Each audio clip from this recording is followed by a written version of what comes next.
რედისონში ამ წუთებში პარლამენტის მთავრობისა და არასამთავრობო სექტორის წევრების მონაწილეობით მრგვალი მაგიდა მიმდინარეობს. შეხვედრის მიზანია გარდამავალი პერიოდის მართლმსაჯულებაში არსებული ვითარების და პრობლემების განხილვა. დეტალებით პირდაპირ ეთერში ჩვენი კორესპონდენტი თაია მახარაშვილი გვერდება. თაია, გისმენთ.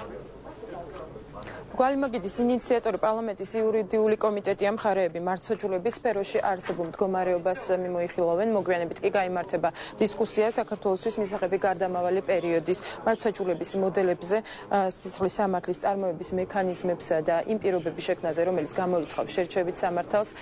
დისკუსიაში მონაწილეობენ მთავარი პროკურორი, სახალხო დამცველი, ასევე ევროკავშირის სპეციალური მრჩეველი თომას ჰამერბერგი.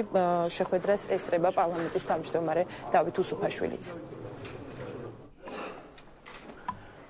ზუსტად რა მექანიზმი უნდა იყოს, რა გამოცდილება აქვს მსოფლიოს, სწორედ ამაზე ვისაუბრებთ ჩვენ დღეს და ამ კონფერენციის შემდეგ ექსპერტები, რომლებიც მოიწვიეთ და რომლებიც შემიძლია თავმოყრას ბატონი არნაიერი არის პრინციპში ფუძემდებელი ამ სისტემის მსოფლიოში და გვეხმარებიან უკვე არა მარტო კონფერენციაზე, არამედ შემდეგაც სისტემის დახვეწაში. მე მექნება საუბარი საქართველოს პროკურატურის დამოკიდებულებაზე, როლზე, პოზიციაზე, სისხლის სამართლის პოლიტიკის განხორციელებაში, რა პრიორიტეტები არის დასახული და როგორ უნდა წარიმართოს საქმიანობა იმ მხრივ, რომ ყოველგვარი ეჭვი შერჩევითი მართლმსაჯულების შესახებ იქნეს გამორიცხული. ძალიან მნიშვნელოვანია, რომ საქართველოში იწყება დისკუსია გარდამავალი მართლმსაჯულების საკითხებზე, იქნება წარმოდგენილი სხვადასხვა მოდელი, ის გამოცდილება, რომელიც არსებობს მსოფლიოს სხვადასხვა ქვეყანაში.